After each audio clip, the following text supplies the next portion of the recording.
What's the secret behind envy, and how should I deal with it? Why are people envious? People become envious when they become barren, when they can no longer produce in the areas where you are flourishing. Envy arises not from what you have, but from who you are. Let me prove it.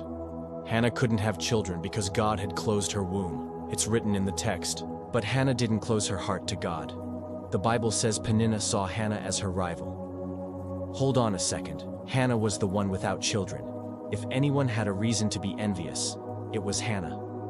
But the opposite happened. Peninnah envied Hannah. Why? Because envy is never about what you possess. It's about your essence, your identity. Want to go deeper? Hannah was loved. Maybe some people envy you simply because they know you are loved.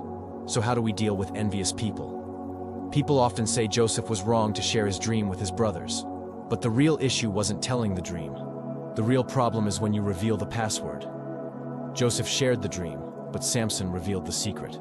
Sharing your dream may get you sold, but revealing your secret may get you killed. The dream came from the Father.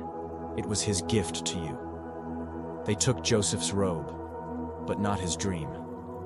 Potiphar's wife grabbed his cloak, but not his calling. They threw him into a pit, but the vision stayed alive. It's easy to see a governor in Joseph when he's in the palace.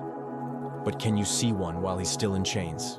It is easy to recognize a leader in Moses once he is on the mountaintop. But can you see him when he is still just a baby in a basket? Every tree was once just a seed.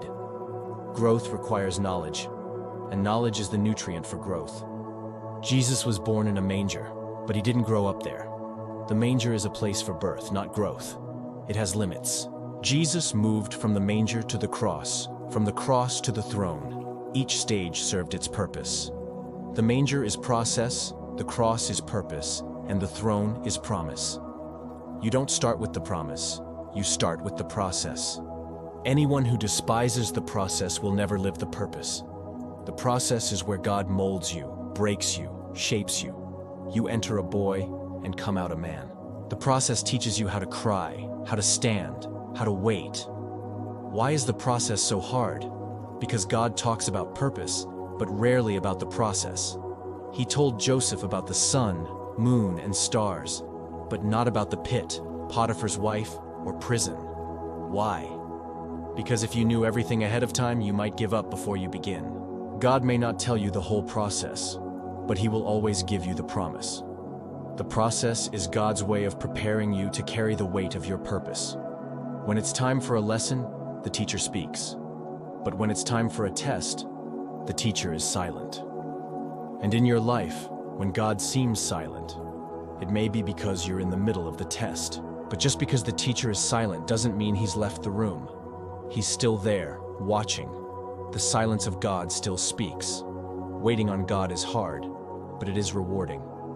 Those who wait on the Lord will renew their strength.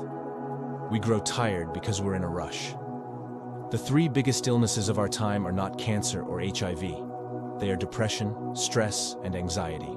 Depression is pressure from the past. Stress is pressure from the present. Anxiety is pressure from the future. No one gets depressed about tomorrow. Depression stems from what happened. No one gets stressed about yesterday.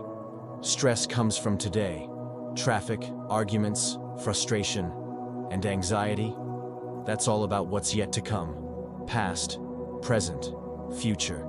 And yet God calls us to live in the present.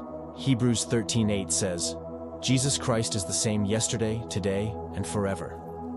He didn't bring you here to change your past, but to heal you from it. Now, what about depression in the church? Should we tell someone to go pray or to see a psychologist? There are 2 points here. First, we must pray. The weapons of our warfare are not carnal. Depression is a fall. It's when your spirit drops. You don't see depressed people laughing, joking, smiling. Depression brings you down. The church must pray, love, and embrace people. Jesus is the greatest psychologist.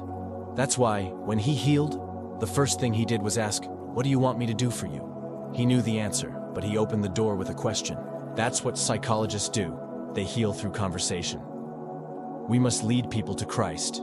He is the greatest healer. But we also need professionals. Some things are not just spiritual. Many pastors and believers have found healing through counseling. You can be both prayed for and guided by someone trained to help. So yes, both prayer and therapy are essential in these times.